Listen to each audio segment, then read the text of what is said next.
Last Tuesday, my life split in two. Before that moment and everything after.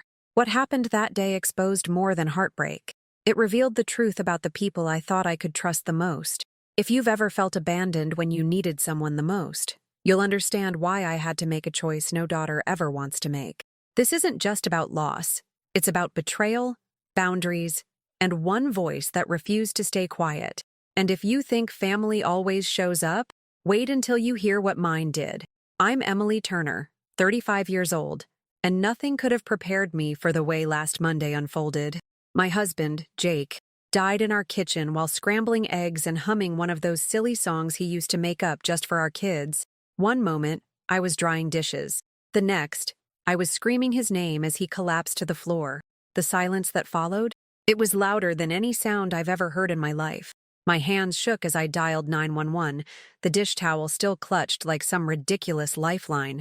You think grief hits like thunder, loud, dramatic, earth-shaking. But the truth? It creeps in through the cracks when the world suddenly goes still, when the eggs are still sizzling in the pan, and the kids are asking if daddy's just pretending. I remember blinking at the paramedics, their voices muffled like I was underwater. I kept waiting for Jake to sit up, to laugh, to say, "Gotcha," because that's who he was. The guy who never let a serious moment stay serious for long. But this was real. It was irreversible.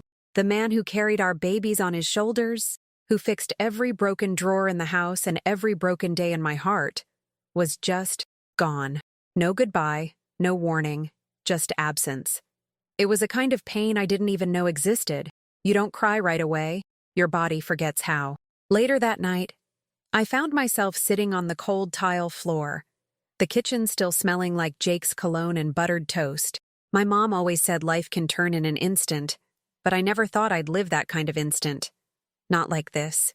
Not with the love of my life lifeless in front of me, and our two kids sleeping down the hall still believing in tomorrow. If you've ever felt like your whole world disappeared between one breath and the next, I want you to know, I see you. I know that pain. And maybe, just maybe, you're not as alone as you feel right now. My name is Emily Turner, and I live in Asheville, North Carolina. It's one of those small cities that tries to act big, full of quirky cafes, slow traffic, and neighbors who still bring pie when someone moves in. I used to think of this town as a safe place to raise my family. Jake and I built a little life here. Not perfect, but ours. 2 kids, a dog named Beans, and a fridge door covered in crayon drawings. I work as a part-time librarian. Yeah, books and quiet spaces, total dream job for someone like me who finds comfort in order. Jake was a contractor, the kind of guy who'd build you a treehouse just because your kid mentioned it once in passing. We weren't rich, but we had enough. More than enough, really, because we had each other. Our daughter Harper is 9, loves outer space, and asks the kinds of questions that make you Google things after bedtime. And Noah, our little tornado, just turned 5. Life was noisy, sticky, chaotic, and filled with mismatched socks, and I wouldn't have traded a second of it. People looked at us and saw a together family. Jake and I made each other laugh in the grocery store. We held hands at traffic lights. Our biggest fights were about whether pineapple belongs on pizza. For the record, it absolutely does. We were a team, and in 1 second, that team got cut in half. So when people ask what it's like to lose the love of your life, I don't say sad. I say disoriented. It's like waking up in a house that's the same, but somehow every piece of furniture has moved an inch to the left. Familiar but wrong. Just wrong. When I called my mom after Jake died, I couldn't even form full sentences. I just sobbed into the phone, hoping she'd understand. Hoping she'd come. Hoping she'd say, "We're on our way." But instead, she said, "Oh, honey, we're about to start brunch with Uncle Gary. Can this wait until after?" And just like that, something inside me cracked wide open. I wasn't asking for a miracle. I wasn't asking for money, advice, or explanations. I just needed someone to say, "I'm here." I needed my parents to show up, literally or emotionally. I would have taken either, but they didn't. They never even asked if I was alone when I found him. They never asked how the kids were doing. The silence on their end was louder than the sirens I'd heard earlier that day. That night, after I got the kids to sleep, one clinging to my shirt, The other asking if Daddy was still on his work trip. I sat in the hallway, phone in hand, staring at it. Not a single text from my parents. Not one. The same people who used to call me 5 times a day to ask if the kids were eating enough vegetables now couldn't be bothered to ask if I was breathing.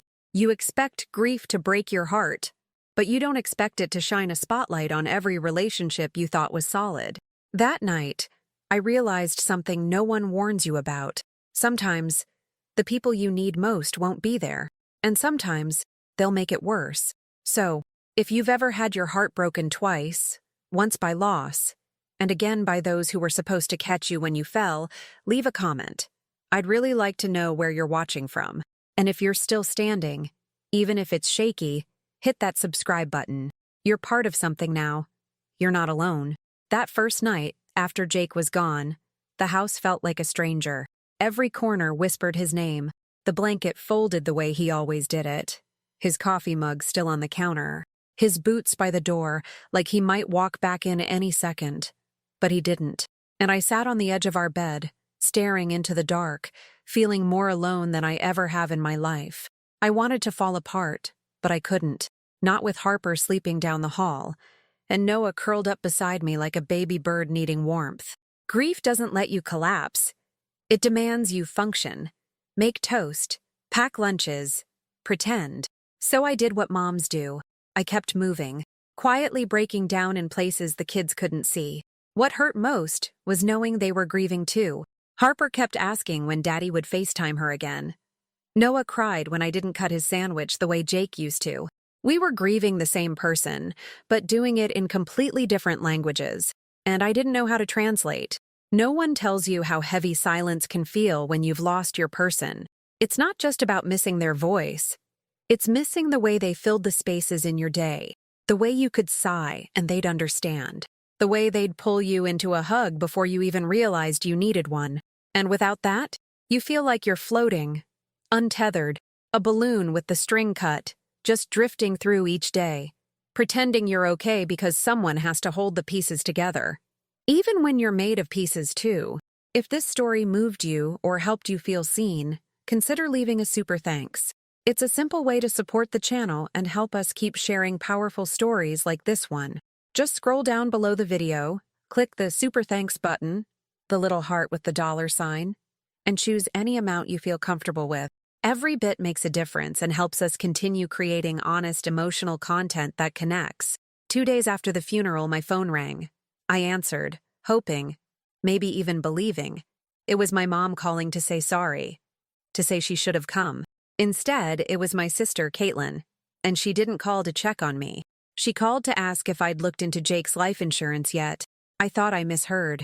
I blinked at the wall, my heart still sore from breaking. What? I asked, and she repeated it. I mean, you must be getting something, right? I'm just saying, if you ever want to invest or something, I know people. She said it like we were talking about selling a used car, like my husband was a transaction instead of a person. In that moment, it all became clear. My family wasn't just absent. They were opportunistic, and nothing reveals character faster than death.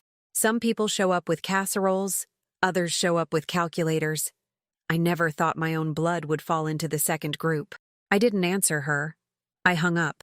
My hands were shaking, not from grief this time, but from fury. You think when tragedy strikes, people will gather around you, circle the wagons, protect you. But sometimes, they're the ones lighting the fire from the inside. And what's worse, you're too tired to fight back right away.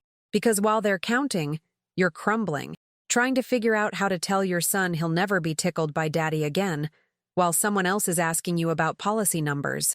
So here I am, telling you this, not because I want pity, but because I know someone out there is living this too.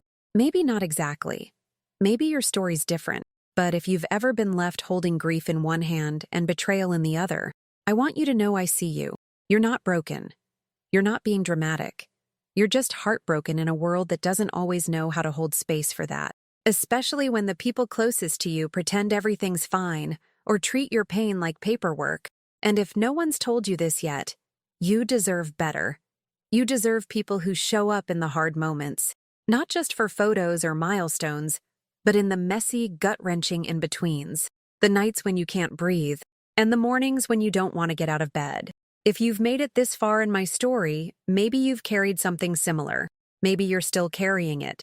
And if you are, would you let me know in the comments where you're watching from?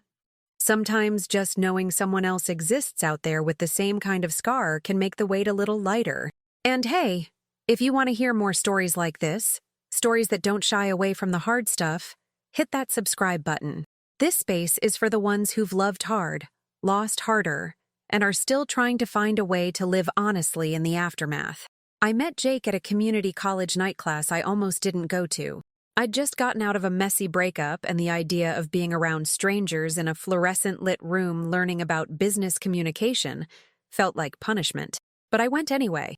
I sat in the back, hoodie up, notebook closed, until he walked in, tripping over a backpack and laughing at himself so loud the whole room smiled.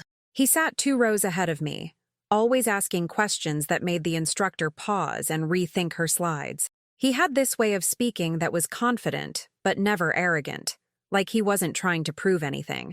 I remember the first time he looked back at me during class, caught me doodling stars in my notebook, and whispered, "Nice constellation." It was cheesy, and charming, and completely disarming. We started talking after class. Nothing flirty, just easy. It felt like exhaling after holding your breath for too long. He'd walk me to my car, carry my books like we were in some 90s rom-com. It didn't take long before I realized I was smiling again without trying. That was Jake's magic. He didn't fix you. He made you remember how to feel whole on your own. Our first date was at a taco truck in the middle of winter. We sat in his truck bed with a thrift store blanket and hot chocolate from a gas station. It wasn't fancy. It wasn't planned. But it was perfect. We laughed until our faces hurt, shared stories we hadn't told anyone, and just like that, something shifted. The kind of shift you don't always notice in the moment. But later you look back and say, that's where it all changed. I didn't fall for him all at once. It was slow, like a song that keeps getting better the longer it plays. One day, I realized he knew how I took my coffee, remembered my brother's name, and carried a spare charger because mine was always dead. And that's when I knew. This wasn't just a crush. This was something worth building. We moved in together 6 months after that taco truck night. Everyone said it was fast, but we weren't rushing. We just weren't hesitating. We found this small apartment above a bakery that smelled like cinnamon rolls every morning. The rent was cheap, the pipes were loud, and the windows let in more cold air than sunlight, but it was ours. And we loved it. We built furniture together, badly. We painted walls with more laughter than skill. We burned meals, danced in the kitchen, and turned rainy days into movie marathons under thrifted blankets. We didn't have much, but every corner of that apartment held some piece of our joy. And honestly, that season of life was magic. Jake got his contractor license while working odd jobs. I got promoted to full-time at the library. We didn't have big dreams of luxury. We wanted stability, simplicity, something solid to stand on. And we were building that. One paycheck, one weekend project, one inside joke at a time. When we decided to buy our first house, we toured 10 fixer-uppers before Jake turned to me in the hallway of this one yellow 2-bedroom and whispered, "I can make this home." And he did. He ripped out carpet, built shelves, painted walls in colors he said matched my eyes. That house wasn't just where we lived. It was where we grew. We got married in the backyard the next summer. Just 20 people, a homemade playlist, and my aunt's lemon cake. Jake wore sneakers with his suit, and I laughed so hard during my vows I forgot half of them. But we danced under fairy lights until midnight, and when it was just us, slow dancing barefoot on the grass, he said, "Whatever comes next, we face it together." I believed him, and he meant it. Parenthood wasn't part of the original plan, at least not right away. We wanted a few years to just be us, but life as it does had other plans. Our daughter Harper came 2 years after the wedding. I found out I was pregnant the same day Jake finished a kitchen remodel he'd been stressing over for weeks. I showed him the test by taping it to the fridge. He stared at it for a solid minute before shouting, "We're gonna need a bigger fridge." Pregnancy wasn't easy. I had morning sickness that laughed in the face of clocks. It was all-day sickness. Jake started making smoothies every morning and named them ridiculous things like Anti-Nausea Ninja and Belly Bliss Bomb. He read all the books, even the weird ones, and took notes like he was prepping for a final exam. When Harper was born, he cried harder than I did. He held her like she was made of sunlight. I remember watching him rock her that first night in the hospital, whispering, "Hi, I'm your dad, and you're already my favorite human." He was the kind of dad who showed up, always. Soccer practices, PTA meetings, 2 a.m. feedings. He was there. 2 years later, we had Noah, our little wild thing. He came into the world loud and stayed that way. And Jake? He leaned in with even more love. He built a bunk bed for Harper and carved little stars into the side panels because she likes space stuff. He made Noah a sandbox shaped like a pirate ship and played in it more than Noah did. We weren't perfect parents, but we were present. And that mattered. We didn't just raise kids, we raised memories. Thousands of tiny, beautiful, chaotic, sticky, breathtaking moments. Moments I'd give anything to go back to now, just for one more second of his laugh filling our home. It wasn't all sunshine and pancakes. We had hard years too. Especially when we tried for a third baby and ended up losing 2. Miscarriage is the kind of grief people don't talk about enough. It's invisible. You're expected to move on like your body didn't just hold a dream that vanished. And Jake, he held me through every ultrasound that didn't end in joy. We cried together in the parking lot of the OB clinic more times than I care to remember. He never tried to fix it. Never said the wrong thing like, "Everything happens for a reason." He just sat beside me and let it hurt. That's what real love looks like. Someone who will sit in the silence with you without trying to fill it. After the second loss, we stopped talking about having another baby. The conversation turned into a look, one filled with shared pain and quiet understanding. But even through that, he never pulled away. If anything, we became more tightly wound around each other, more protective, more intentional about the love we still had. He started making these Sunday morning traditions, cooking the kids' favorite meals, playing old records, dancing barefoot in the kitchen with Harper on his shoulders. It became our ritual, our reminder that life still held sweetness, even when parts of it had soured. That was Jake, always chasing light, even when it flickered. Looking back, those difficult seasons didn't break us. They forged us. They made us softer with each other, more honest, more grateful. I didn't know it then, but those quiet battles were shaping the resilience I would later need more than anything. If you asked Harper what kind of dad Jake was, she'd probably say, the kind who never missed a science fair and knew how to make balloon animals. Noah would just say, he was funny. And he was. But he was also present in a way that most people don't realize matters until it's gone. He had this Google Calendar that looked like a color-coded rainbow. Purple for school events, green for doctor appointments, blue for just us days. He didn't just pencil in time for the kids. He prioritized it. If Harper had a school play at 2 p.m. on a Thursday, Jake was in the front row with a homemade sign and a grin that lit up the room. He wasn't perfect.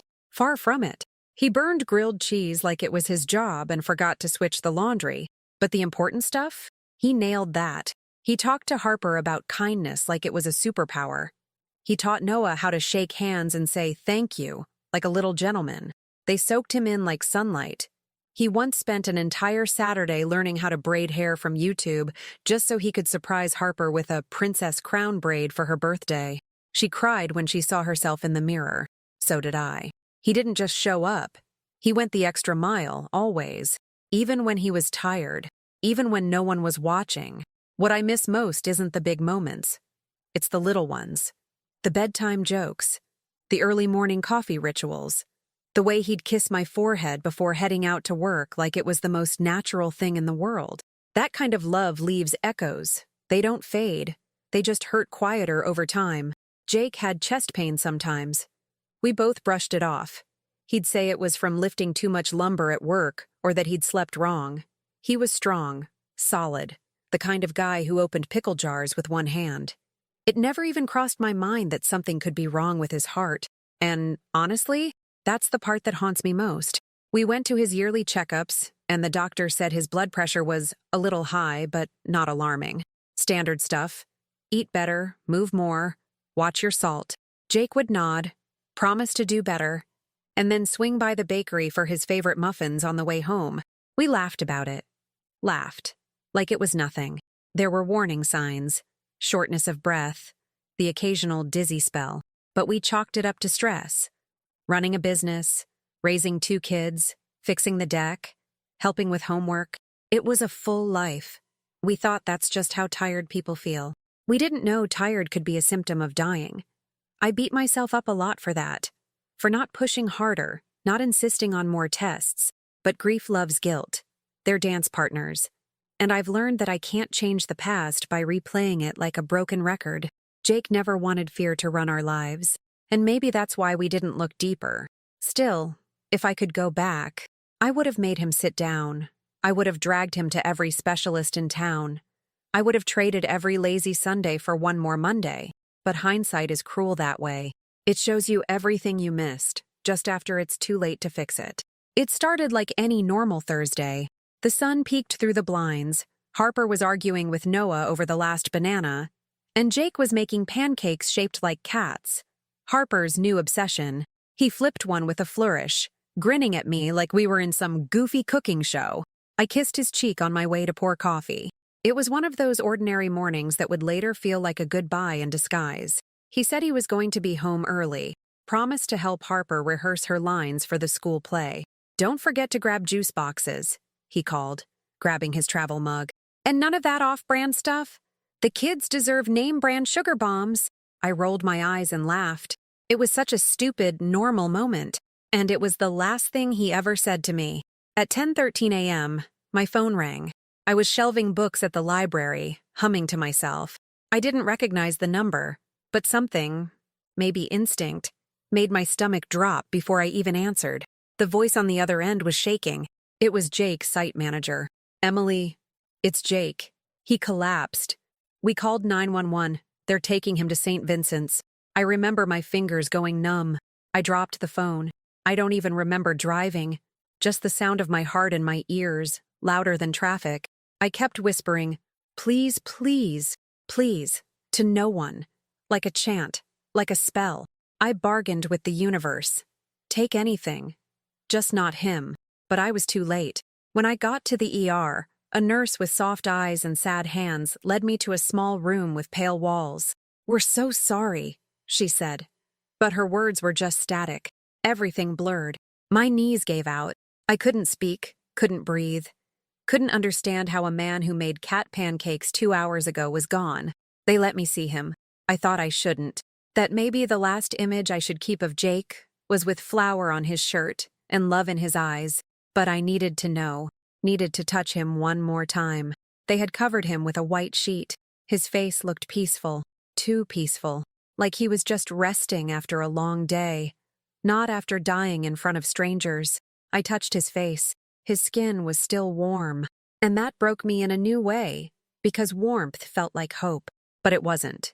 His chest didn't rise. His lips didn't twitch into a smile. The room was filled with the smell of antiseptic and the sound of my heart shattering.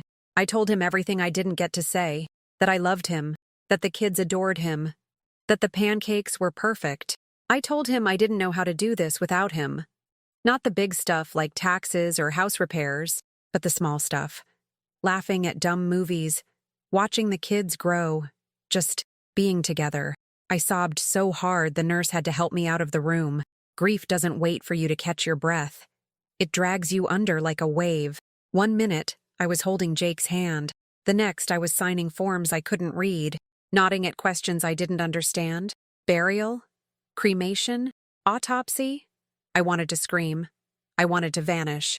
But instead, I stood there, hollowed out and human, answering questions about the man I loved like I was confirming a hotel reservation, not planning his funeral. That kind of pain doesn't just wound. It brands you. You are never the same after. I picked Harper and Noah up from school that afternoon. My body was moving, but I felt like a puppet. Harper ran to the car, waving her crayon drawings. "Daddy's coming to my play, right?" she said. Noah was too busy showing off a paper crown to notice my silence. I didn't answer. I just drove. I didn't know how to say it. How do you tell kids that magic isn't real anymore? I pulled over in a parking lot by the park, turned off the engine, and turned to face them. My hands trembled as I took theirs in mine. "Something happened to Daddy today," I began. Harper's smile faded instantly. Noah looked confused, blinking like he didn't understand why we weren't going home. "He got very sick, and his heart stopped working. Can the doctors fix it?" Harper asked, her voice suddenly tiny. And when I said, "No, sweetie, they couldn't," she let out a sound I didn't know a child could make. A wail from somewhere deep, not from her lungs, but from her soul. She kept saying, "No, no, no," rocking back and forth, fists balled. Noah just kept asking, "When is Daddy coming home?" Over and over. I pulled them both into my lap, rocking them like they were babies again. We sat there, the three of us, tangled in grief, with cars driving by and birds chirping like the world wasn't ending. I remember thinking, how is the sun still shining? How dare the sky look normal when nothing else was? That moment changed me. Not Jake's death. This. Watching my children lose their father and knowing I couldn't protect them from it. That's the kind of heartbreak that sits in your bones forever. And that's when I knew I had to find strength somewhere. Not for me. For them. After I finally got the kids to sleep, Harper curled up with Jake's old hoodie and Noah holding a photo of the three of us at the zoo. I went into the bathroom, shut the door, and slid down against it. That was the moment it hit me. Not at the hospital. Not when I called my sister. Not even when I told the kids. Right then. Alone. In the dark. I sobbed so hard I thought I might pass out. Grief wasn't just emotional. It was physical. My chest ached. My head pounded. My body kept trying to do something. Scream, shake, crawl into bed and pretend it didn't happen. But I couldn't move. I was frozen in pain. Like time had stopped. But only for me. I kept replaying the morning. His laugh. The way he tapped the pancake spatula on the pan. I even remembered the way he kissed the top of my head before he left. "You smell like waffles," he'd joked, and I laughed, not knowing it would be the last time I ever would while he was still alive. That laugh echoed in my ears now like a ghost. I needed someone. Anyone. So I reached for my phone and called the people I thought would catch me. My parents. It rang 5 times before my mom picked up. I could hear background music, glasses clinking, someone laughing. "We're at dinner with Aunt Carol," she said, sounding annoyed. "Is this urgent?" I choked out the words. "Jake died," and there was silence. Then, after a beat, she asked, "Are you sure?" That question sliced through me like a knife. Was I sure? As if I hadn't touched his cold hand. As if this were a prank call or some misunderstanding. Was I sure? My parents didn't come over that night. They didn't ask if I needed help with the kids, or food, or air. My mom said, "We'll come by tomorrow once things settle down," as if grief operates on a schedule. As if I could pencil in their support like a dentist appointment. I hung up without saying goodbye. I didn't have the energy to teach them how to be human. I sat at the kitchen table for hours, staring at the cup of tea Jake never finished. My neighbor Ellen knocked at one point with a casserole. She didn't say much, just hugged me, kissed Harper's head and said, "I'm so sorry." That meant more than anything my family had done, because it was real. It wasn't polished. It was love in its simplest form. Text messages started coming in from Jake's co-workers, old friends, people I hadn't spoken to in years. "I'm here for you. I loved Jake. Let me know what you need." Meanwhile, my own family was radio silent, except for one message from Caitlin. "Did Jake have life insurance?" "No. I'm sorry. No. How are the kids?" Just a question about money. That's when I knew something was broken. Not just Jake's heart, but something in my family. Something that couldn't be unbroken just because we shared blood. I realized that night that love doesn't always come from where you expect. And grief, as cruel as it is, has a way of revealing people's true nature. It wasn't just that they didn't show up. It's that they chose not to. In the moment when I needed them most, they prioritized comfort over compassion. And once you see that clearly, you can't unsee it. You don't just lose your person. You lose the fantasy of who else might hold you up. And that hurts in a whole different way. I barely slept that night. Every sound felt too loud. The heater clicking, the wind against the window, Noah's tiny snores. I lay there, watching the ceiling, wishing I could rewind time. Just a day, just an hour. I kept thinking, if I had held him longer, Would it have changed anything? Harper woke up crying 3 times. Each time she asked the same question, "Is Daddy still gone?" And each time I had to say yes. It felt cruel, like reliving the trauma over and over. Noah didn't ask. He just looked at me with big, quiet eyes, like he was waiting for the world to fix itself. I didn't have the heart to tell him it wouldn't. I kept thinking my parents would call in the morning, that maybe, after a night of sleep and sober reflection, they'd show up, knock on the door, bring muffins, offer a hug, but they didn't. Not that day.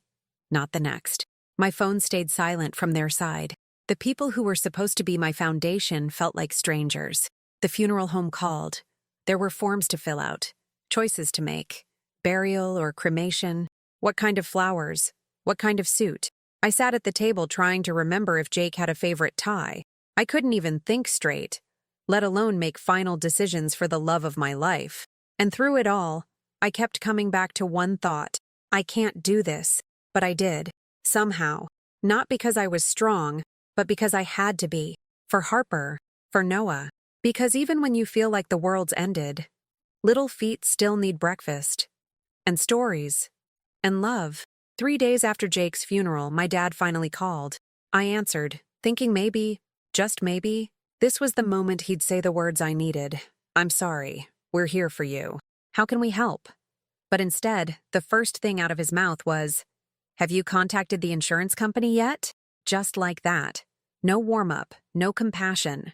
Just business. I froze. My hand clenched around the phone. "I haven't even unpacked the sympathy cards yet," I said, barely holding my voice steady. He didn't seem to hear me. He launched into a casual list of next steps I should consider, including making smart financial decisions now that I had a good payout coming. My husband had been dead for 6 days. I should have hung up. I wanted to, but I sat there, stunned, like I was being interviewed for a job I didn't apply for. My mother got on the line midway, offering her usual detached tone. "We're just thinking long-term, honey. You know, family legacy. This is a big opportunity for all of us. All of us. Like Jake's death was a door they could walk through." I got off the phone and sat in silence. Not crying, not shaking. Just empty. I stared at a photo of Jake and Harper from last Halloween. He was dressed as a giant banana. She was a squirrel. They were both laughing. That's who he was. That's what we'd lost. And now my parents were treating his memory like a financial windfall. I knew right then. This wasn't just about money. It was about who they had always been, and who I had refused to see. People don't become selfish overnight. They just stop hiding it when they think you're too broken to push back. 2 days after that call, they came over unannounced. Harper was at school. Noah was napping. I was sorting through mail, still too tired to argue with anyone. I opened the door, and there they were. My mom holding a binder.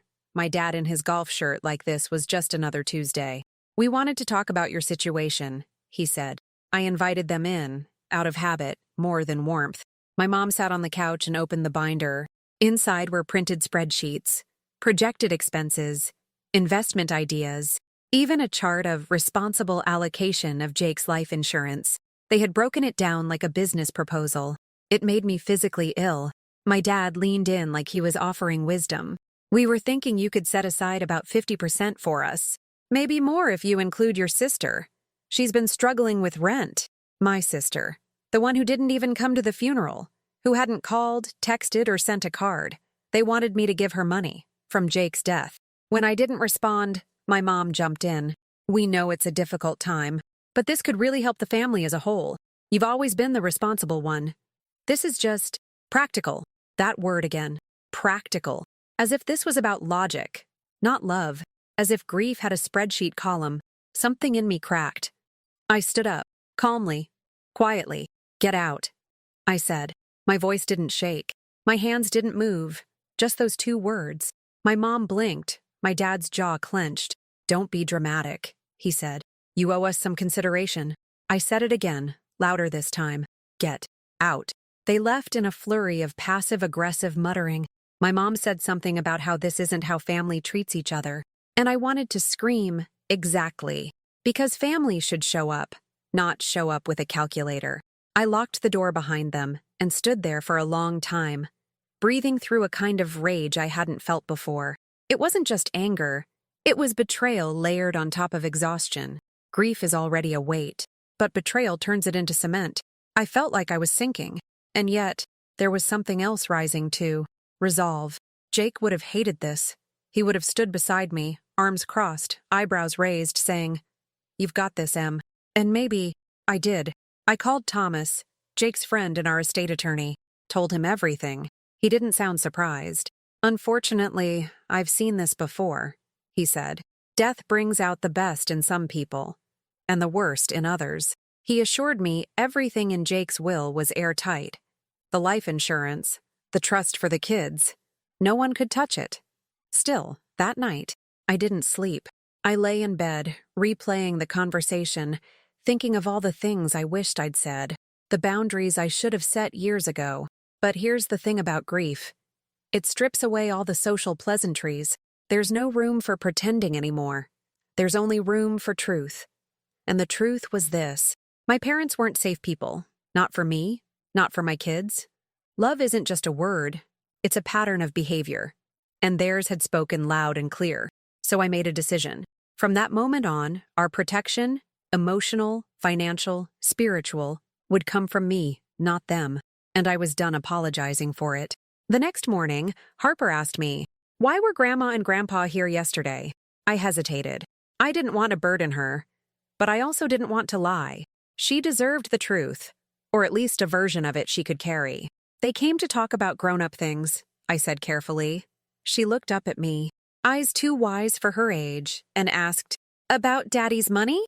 I stopped breathing for a second. "What makes you think that?" I asked. She shrugged. "I heard Grandpa at the funeral. He was talking to Uncle John. He said, 'She'll be set for life now.'" The words landed like a punch. "She'll be set for life now." How casually some people speak about tragedy when they're not the ones living it. I sat down beside her and took her hand. "Harper, sometimes grown-ups forget what matters most. They let money cloud their hearts." She didn't say anything, just stared ahead, quiet, like she was sorting through more than a 9-year-old should have to. Finally, she whispered, "I miss Daddy. Not his money. Just him." That's when she stood up, walked to her desk, and started drawing. She spent the next hour completely focused, tongue between her teeth, markers everywhere. When I asked what she was working on, she looked at me and said, "You'll see. It's for them." I didn't press her. Something told me she needed to process it in her own way. Later that night, after she'd gone to bed, I peeked at the paper. It was a receipt, handwritten in bubble letters. Bill for real love. It listed hugs, bedtime stories, showing up and helping with sadness, all marked €0 not provided. At the bottom, it said, "Total due, 0, because you didn't earn any of this." I had to sit down. My daughter had said what I couldn't. I knew I had to say something, not just to my parents, but to myself. I couldn't keep dancing around their expectations, trying to play the peacekeeper while they stepped over my grief like it was just clutter on the floor. So I drafted an email. It wasn't angry, but it was clear. I wrote, "From now on, any conversation involving finances, boundaries, or my children will happen on my terms. If you can't respect that, you won't be included. This isn't retaliation, it's protection. Jake's legacy will not be negotiated, and neither will my dignity." I sat with it for an hour before hitting send. My hands shook, but my spine didn't. The response came fast, too fast. My father replied with a single sentence, "We'll see you Sunday at 2 Bring Harper." It wasn't an invitation. It was a summons, like I owed them an audience. My first instinct was to ignore it, block their number, move on. But then Harper walked into the room, holding that drawing. "Can I give this to them?" she asked. I looked at her. Small but mighty, just like her dad. And I realized this wasn't just my fight. It was hers too. She had something to say. And maybe it was time they heard it. Not just from me, but from the child they'd forgotten to protect. So I told her yes. We would go, but we would go on our terms, not theirs. And this wouldn't be a meeting. It would be a reckoning. The last time I'd walk into that house unsure of where I stood, because now I knew. I wasn't just Jake's widow. I was the guardian of his legacy. And I wasn't afraid anymore. The days leading up to that Sunday felt like waiting for a storm you can see on the radar. You don't know exactly when it'll hit, but you feel the pressure building.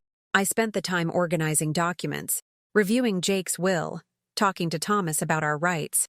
But more than anything, I was bracing emotionally. Marcus, Jake's brother, called from Seattle. He'd been checking in regularly since the funeral, a quiet constant in the chaos. When I told him what was happening, he said, "Want me to fly in?" And for the first time in weeks, I didn't say, "No, I'm fine." I said, "Yes, please," because strength isn't just standing alone. It's knowing when to call in reinforcements. The night before the meeting, I couldn't sleep. Harper's drawing sat on the dining table like a silent witness. I looked at it over and over, amazed at the clarity my daughter had. Kids don't know how to fake grace. They just tell the truth. And that truth was about to be delivered in crayon and courage. When I told Harper that Marcus was coming too, she smiled and said, "Good. Daddy would want that." And I think she was right, because this wasn't just a meeting. It was a moment of truth. A moment where we'd stop letting other people define our grief, our family, our future. And in that quiet night before everything changed again, I realized something. This wasn't about Jake's death anymore. It was about what came after, about who we chose to be in the rubble, and who we chose to walk away from, for good. Sunday arrived like thunder in my chest. I got dressed like I was going into battle, not in armor, but in intention. Harper wore her favorite shirt with tiny suns on it, and clutched her envelope like it was made of glass. On the way to my parents' house, we didn't talk much. The silence was heavy, but not scared. It was focused. When we pulled into the driveway, everything looked the same. The flower beds trimmed, the porch clean. But to me, the house looked smaller than I remembered. Not physically, spiritually. Like whatever love it once held had quietly shrunk to make room for resentment. I took Harper's hand, and we walked in like we belonged. Because we did. The living room was full. My parents had invited extended family, aunts, uncles, even my sister, who hadn't bothered to say a word since Jake's death. It was a power move, an attempt to control the narrative. My dad stood up like a CEO about to pitch a merger. "Thanks for coming," he said. "We just want to resolve this in a way that's fair." Fair. That word again. I stayed standing. Let's make one thing clear. This isn't about fairness. It's about respect and boundaries. And the fact that my husband's death is not a business opportunity. My voice didn't shake. Not once. My mother looked down. My father adjusted his watch. Then Harper stepped forward, all 9 years of her, brave and small and unstoppable, and handed my father the envelope. "This is for you," she said, her voice clear. "It's what you earned." The room went still. He opened it, read it, and for the first time in my life, I saw him speechless. The drawing did more than silence the room. It exposed everything.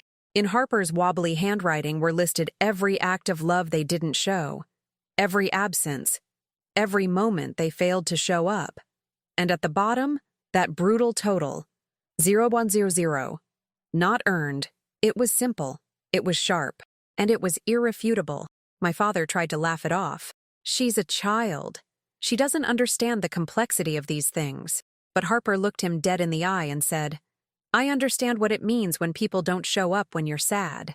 And when they only come for money." The room turned quiet in a different way. Uncomfortable. Exposed. Sophia shifted in her seat. My Aunt Barbara whispered something to my uncle and stood up. "I didn't know this was the point of today," she said softly. "If I'd known, I wouldn't have come." One by one, a few others stood too. Not in protest, in quiet support. The kind that doesn't need applause to be powerful. My mother began to cry. Real tears this time. But I couldn't tell if they came from shame or simply the discomfort of being held accountable. And for once, I didn't reach out to comfort her. I let her sit in it. Because healing doesn't always start with grace. Sometimes it starts with silence. And in that silence, something inside me shifted. A tether I hadn't even known I was still holding snapped loose. I realized then, I didn't need their approval, their validation, or even their understanding. I needed only one thing, to protect the future Jake and I had built with our love. And I was doing that now. I looked around the room and saw people I'd known my whole life, suddenly strangers. I cleared my throat and said, "This conversation is over." My answer is no. Jake's life insurance was for our children, for their future. And I won't share it with anyone who didn't show up when it mattered most. My father tried to speak, but I raised my hand. If you want to be part of our lives moving forward, it starts with real accountability. Not spreadsheets, not pressure, and definitely not entitlement. That door is open, but only if you earn your way back through it. No one argued. No one chased after me as I took Harper's hand and walked out of the house. My heart was pounding, but it wasn't fear anymore. It was relief, freedom. For the first time since Jake's death, I felt like I could breathe again. When we got into the car, Harper looked up at me. "Was that okay?" she asked. I leaned over and kissed her forehead. It was perfect. She had spoken truth to power, and in doing so, reminded me that courage doesn't have to roar. Sometimes, it's written in crayon and handed over with steady hands. That evening, Marcus arrived from the airport. He hugged us both tight and said, "I heard you were amazing today, kiddo." Harper just smiled and said, "Daddy taught me to speak up." And right there, in the glow of our porch light, I felt something I hadn't felt in weeks. Pride. Not just in her, but in us. The following week felt lighter. Not easy. Not pain-free, but clearer. The confrontation had drawn a line. And on this side of it, I could finally start putting the pieces back together without waiting for permission. Grief still lived in every corner of the house, but now there was room for something else. 2. Peace. Marcus moved into the guest room. He didn't hover, didn't smother us with advice or forced cheer. He just was there, washing dishes, walking Harper to school, fixing the cabinet Jake never got around to. His presence filled a void I hadn't realized was gaping. Not as a replacement, but as a reminder that we weren't alone. One night, Harper asked if Uncle Marcus would be staying forever. I said no, but he'd be around as much as we needed. She nodded, thoughtful, and said, "Good. He laughs like Daddy sometimes." I hadn't noticed it before, but now I heard it too. A soft, familiar echo of Jake in Marcus's warmth, his calm. I started seeing a grief counselor, mostly for Harper at first, but eventually for myself too. It wasn't some dramatic breakthrough moment. It was slow, like thawing. I talked about the rage, the guilt, the quiet spaces where Jake used to be, and with every session, the load felt a little less impossible to carry. We weren't moving on. I hate that phrase. We were moving with the pain, with the memories, with the love that still lingered in every room. We didn't need to forget Jake to move forward. We just had to bring him with us in a different way. Jake's birthday came a month later. Harper asked if we could do something for him. Not sad, but special. So we decided to have a little backyard gathering. Just us, Marcus, Ellen, and Jake's parents. We strung up lights, made his favorite food, and played the playlist he used to blast while doing yard work. Harper made a memory wall with photos, drawings, and sticky notes that said things like, "Remember when Daddy tried to make pizza and the smoke alarm went off?" And "Daddy said cilantro tastes like soap." It was beautiful and funny and devastating in all the right ways. We cried, we laughed, we remembered. Jake's parents, Diana and Robert, were pillars of grace that day. Diana brought Harper a small book of letters Jake had written to her when she was a baby. Robert quietly grilled burgers the way Jake did, flipping them with a rhythm that made my chest ache. They never asked for anything, only gave love. That's family. Later that night, Harper stood on the deck, looking up at the stars. "I hope Daddy liked the party," she said. I wrapped my arms around her and whispered, "I think he loved it." And in that quiet moment, I felt his presence more than I had in weeks. Not as a ghost, but as part of us. Art, always. That gathering reminded me that memorials don't have to be marble and mourning. They can be stories, songs, sticky notes on a fence post. Grief doesn't have to silence love. It can speak it, louder than ever. A few days later, another letter came from my parents. Long, flowery. A thin veil of apology wrapped around more pressure. "We've been misunderstood. You've always been the generous one. We want to reconnect." At the bottom, barely disguised, "We still believe a financial arrangement could benefit the whole family." I didn't rage this time. I didn't cry. I simply folded the letter and put it in a drawer. Then I called Thomas, our lawyer, and told him I wanted it on record. Not because I was afraid, but because I was done entertaining games. Boundaries are beautiful things, especially when they come with receipts. I didn't block their numbers again. I didn't slam any more doors. I just stopped answering. When Harper asked if she'd see them again, I said, maybe, but only if it's safe, and kind, and real. She thought for a second, then nodded. Okay, then maybe never. Her honesty, as always, cut right to the core. It wasn't about revenge or punishment. It was about peace, ours. Jake left us a gift, not just financial but emotional.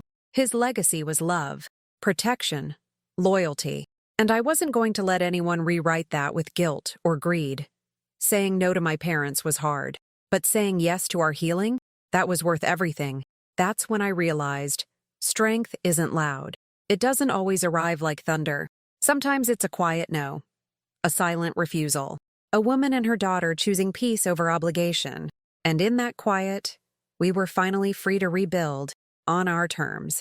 If you've ever been through the kind of loss that knocks the breath out of your lungs and then had to stand back up while people you love made it harder, you're not alone.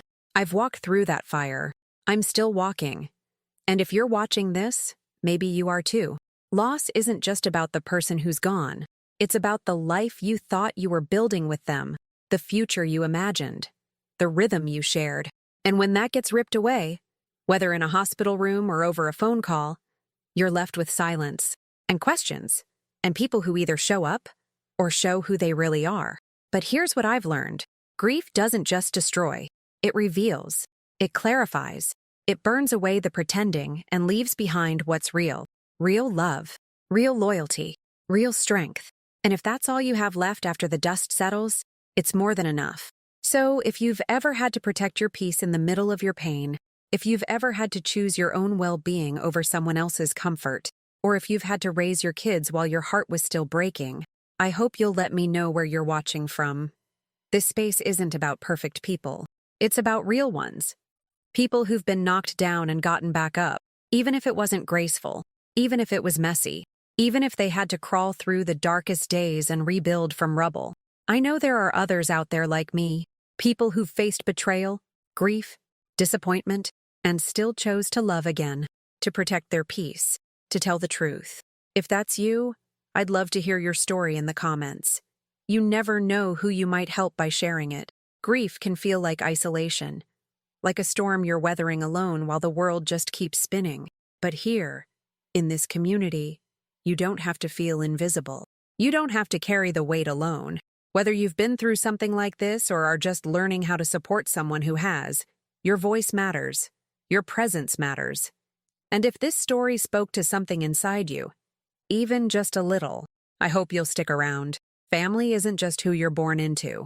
It's who shows up. It's who holds your hand when you're falling apart. It's who protects you when you're too tired to protect yourself. And sometimes, the strongest thing you can do is walk away from people who never knew how to hold space for your pain. The envelope Kevin left behind didn't just contain his words. It held his final act of protection. As I unfolded the letter, his familiar handwriting brought him back to me for a moment. Like a breath I didn't know I was holding. He knew. Somehow, he knew my parents might try to take advantage, and he built safeguards to make sure Lily and I would be okay. That's the kind of man he was, not just loving in life, but loving beyond it. Even in death, he was still shielding us. Reading that letter, I felt something shift deep inside me. I wasn't just a grieving widow anymore. I was a mother carrying forward the intentions of the man who gave everything for our family. His words gave me permission to stand firm, to stop feeling guilty for saying no, to protect what he left behind. I realized then that love isn't just about soft moments. It's also about the hard decisions. And Kevin had made all the hard ones, so I wouldn't have to face them alone. Later that night, I sat with Lily as she added a new page to her memory book. This one titled, Dad's Final Gift. She drew hearts around the word trust and wrote in her careful handwriting, Daddy made sure we'd be safe. That moment, quiet and small, was bigger than anything money could ever give. It was peace. It was proof that love doesn't end. It transforms. This journey through grief, Betrayal and healing showed me what family really means. Not who shares your blood, but who shows up, who protects you, who listens without expecting anything in return. Kevin may be gone, but his values live in Lily, in me, and in every decision I now make with clearer eyes. What he left behind wasn't just financial security. It was the blueprint for a life built with boundaries and love in equal measure. So if you're watching this and you've ever been hurt by the people who were supposed to love you most, I want you to know you're not alone. You have every right to protect your peace, your future, and the people you love. And sometimes, the strongest legacy we leave isn't measured in dollars. It's in how we choose to carry on. We're still here. We're still standing. And that, in itself, is its own kind of victory. Grief changes us, but what we do with that change is our choice. I didn't choose to lose Kevin. I didn't choose to be betrayed by my own parents, but I did choose to protect my daughter, to honor Kevin's love, not just with words, but with action.